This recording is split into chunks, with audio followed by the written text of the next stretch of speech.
Subscribe कीजिए हमारे channel को और बेल आइकन को प्रेस करके ऑल सेलेक्ट कर लें हमारे लेटेस्ट वीडियो हर रोज देखने के लिए।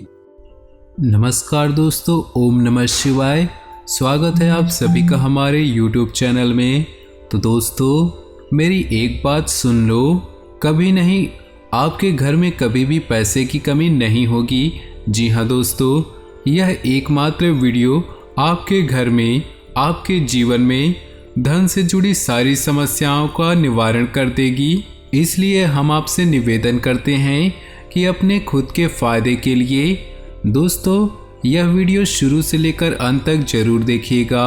और दोस्तों, वीडियो को बड़े ही प्यार से लाइक कर दे और नीचे दिए कमेंट बॉक्स में जय माँ लक्ष्मी अवश्य लिखे। माता लक्ष्मी की कृपा आपके घर में सदा बनी रहेगी। दोस्तों, आपकी ही कुछ गलतियाँ, आपके ही कुछ गलत कार्य आपको दोस्तों जीवन में आगे बढ़ने से रोक रही है, उनके बारे में दोस्तों हम विस्तार से बताएंगे। साथ ही आपको क्या करना चाहिए वह भी बताएंगे, जिससे आपके घर में कभी भी धन की कमी नहीं होगी। शुरू से लेकर अंत तक हमसे जुड़े रहे। दोस्तों, बरकत यानी कि वह शुभ स्थिति जिससे कोई चीज़ या चीज़ें इस मात्रा में उपलब्ध हों कि उनसे आवश्यकताओं की पूर्ति होने के बाद भी वह बची रहे, अर्थात अन्न इतना हो कि घर के सदस्यों के साथ अतिथि आए तो दोस्तों वह भी खा ले, यानी कि दोस्तों साधु भी भूखा ना जाए। धन इतना हो कि दोस्तों आवश्यकताओं की पूर्ति के बाद भी वह बचा रहे। दोस्तों, कुछ 13 अचूक उपाय बताएंगे जो आपके घर में सदा धन की भरमार रखेंगे और आपके घर में हमेशा दोस्तों धन भरा हुआ रहेगा। आपकी जो जेब है वह हमेशा पैसों से लबालब भरा रहेगा। और दोस्तों, आपके घर में माँ लक्ष्मी की कृपा हमेशा कृपा बनी रहेगी और अन्नपूर्णा माँ का हमेशा आशीर्वाद प्राप्त करते रहेंगे। दोस्तों, ध्यान से सुनिएगा। पहला उपाय बता रहे हैं दोस्तों, दान करते रहिएगा। दोस्तों, यह प्रकृति का पहला नियम है कि यह दोस्तों भगवान भी देख रहे हैं कि आप जितना दे रहे हैं या आप जितना देते हैं वह उसके दोगुने करके लौटाते हैं। जी हाँ दोस्तों, यदि आप धन या अन्न को पकड़ कर रखेंगे तो वह छूटता हुआ जाएगा, लेकिन दोस्तों अगर आप दान करेंगे तो वह भगवान और प्रकृति वह उसका दुगना आपको देगी।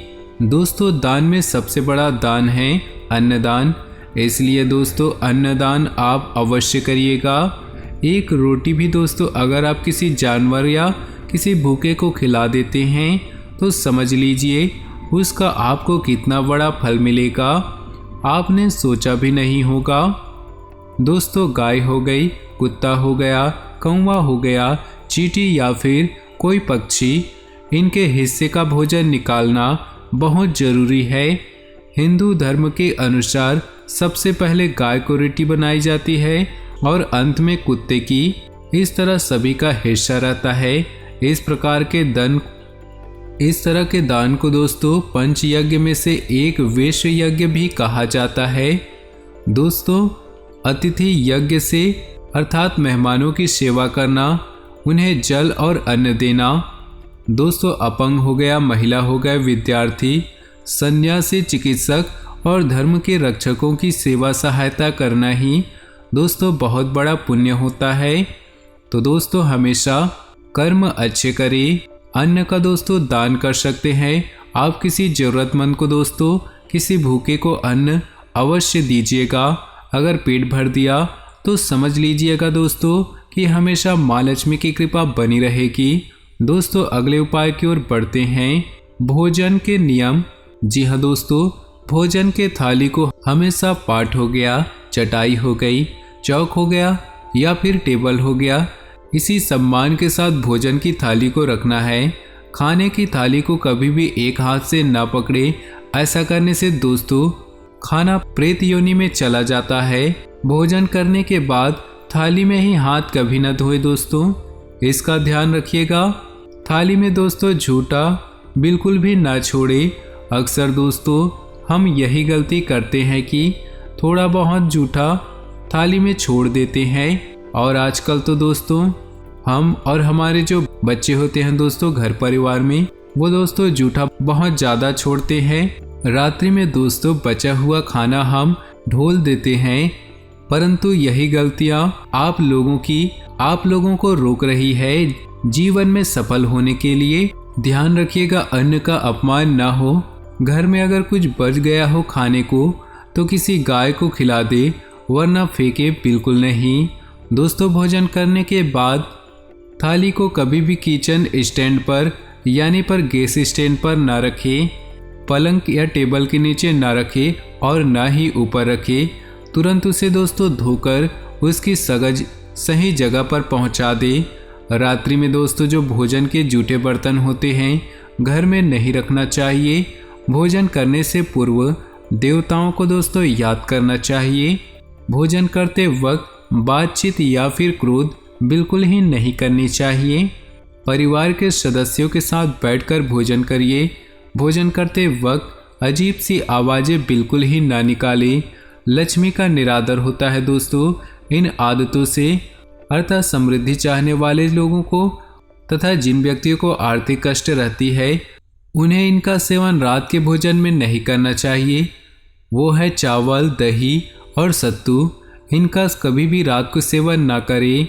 दोस्तों भोजन सदैव पूर्व या उत्तर दिशा की ओर बैठकर खाना चाहिए, इसका भी ध्यान रखिएगा। सुबह कुल्ला करे बिना पानी या चाय बिल्कुल भी ना पिए। जूठे हाथों से या पैरों से कभी गौ माता हो गई, ब्राह्मण हो गया या अग्नि को स्पर्श ना करे। दोस्तों अगले उपाय की ओर बढ़े तो टपकता नल आपको ठीक करवाना है। नल से पानी का टपकना आर्थिक क्षति का संकेत है। टपकते नल को बिल्कुल ही जल्दी ठीक करवा लें। घर में किसी भी बर्तन से पानी रिस रहा हो तो उसे भी ठीक करवा लें। घर के छत पर रखी पानी की टंकी से भी पानी बहता हो तो उसे भी ठीक करवा ले। क्रोध कला से बचना हो। घर में क्रोध हो गया, कला हो गया, रोना धोना आर्थिक समृद्धि और ऐश्वर्य का नाश कर देता है। इसलिए घर में कभी भी क्लेश पैदा ना होने दे, ना ही रोना धोना करे दोस्तों। चाहे दोस्तों कोई हमारे साथ छोड़कर जा चुका है, चाहे ईश्वर के पास जा चुका हो, उसका ज़्यादा भी विलाप करते नहीं रहना है, इसका भी ध्यान रखिएगा। आपस में प्रेम बनाए रखिएगा और भगवान की मर्जी को दोस्तों प्राथमिकता दें कि आपके जीवन में जो भी हो रहा है, कोई छोड़कर चला गया है, उस ऊपर वाले की मर्जी समझकर दोस्तों खुश रहिए अपने आप को और यह भी सोचिए कि वो भी खुश रहेगी। दोस्तों हमेशा प्यार से रहिए और एक दूसरे की भावनाओं का सम्मान करें और अपने बड़े बुजुर्गों का सम्मान करें। घर की सफाई दोस्तों कभी भी ब्रह्म मुहूर्त या फिर संध्या काल में झाड़ू नहीं लगाना है। झाड़ू को ऐसी जगह रखना है जहां किसी अतिथि की नज़र ना पहुंचे। झाड़ू को दोस्तों कभी भी शुभ संध्या मुहूर्त में नहीं लगाना चाहिए। झाड़ू को पलंग के नीचे बिल्कुल भी नहीं रखना चाहिए दोस्तों। घर को साफ सुथरा और सुंदर बनाकर रखिएगा हमेशा। कभी भी दोस्तों मकड़ी के जाले ना होने दें घर के कोनों में। दोस्तों खास करके ईशान, उत्तर और वाद्य कोण को हमेशा खाली और साफ रखें। दोस्तों वॉशरूम को गीला रखना आर्थिक स्थिति के लिए बेहतर नहीं होता है। प्रयोग करने के बाद दोस्तों उसे कपड़े से सुखाने का प्रयास जरूर करिएगा। दोस्तों खुद को सुधारना, घर के स्त्री का सम्मान करिए। दक्षिण दिशा में पैर करके बिल्कुल ही ना सोइए, इसका ध्यान रखिएगा। शर्ट और पैंट की जेब फटी नहीं होनी चाहिए। अगर फटी है तो उसे ठीक करवाएं। तो दोस्तों बटिया या रुपयों को पैंट के पीछे वाली जेब में नहीं रखना चाहिए। किसी भी प्रकार का नशा दोस्तों ना करें। आजकल के लोग यही गलतियां करते हैं। झूठ बोलते रहने से बरकत जाती है। जो झूठ बोलने की आदत है दोस्तों उसे ख़त्म करिए। दांतों को अच्छे से साफ रखिए और चमकदार बनाइए। दोस्तों नाखून और बाल को बढ़ने ना दें। घर में हर कहीं गंदगी फैलाने का कार्य भी बिल्कुल ना करें। दोस्तों घर में अगर पूजा घर नहीं है तो किसी लाल किताब के विशेषज्ञ से पूछकर पूजा घर अवश्य बनवाएं। भगवान के लिए दोस्तों एक जगह बनवाएं। यदि वह बनाने की छूट देता है तो दोस्तों किसी वास्तुशास्त्र से संपर्क करके पूजा घर बनवाएं। ऐसा इसलिए दोस्तों क्योंकि किसी कुंडली के अनुसार पूजा घर रखना नुकसानदेह भी हो जाता है। ध्यान रखिएगा, देवी देवताओं की एक से ज़्यादा मूर्ति रखना भी, इसका भी ध्यान रखना है। तो दोस्तों सभी चीज़ों बताई है हमने कि किन चीज़ों से माता लक्ष्मी रुष्ट होती है और क्या करना चाहिए आपको जिससे आपके घर में कभी भी धन की कमी ना हो। तो जो भी चीज़ बताई है सभी की सभी दोस्तों आप अपना लीजिएगा और आज से यह चीज़ें करना शुरू कर दीजिएगा। आपके घर में कभी भी पैसों की कमी नहीं होगी। कोई सवाल है, कुछ परेशानी हो तो हमें कमेंट बॉक्स में लिख करके ज़रूर बताएं। तो दोस्तों आज का वीडियो पसंद आया है तो वीडियो को लाइक कर दें और नीचे दिए कमेंट बॉक्स में सच्चे श्रद्धा भाव से जय माँ लक्ष्मी अवश्य लिखिए। माँ लक्ष्मी की कृपा आपके जीवन में सदा यूं ही बरसती रहेगी। आपका दिन शुभ हो, मंगलमय हो।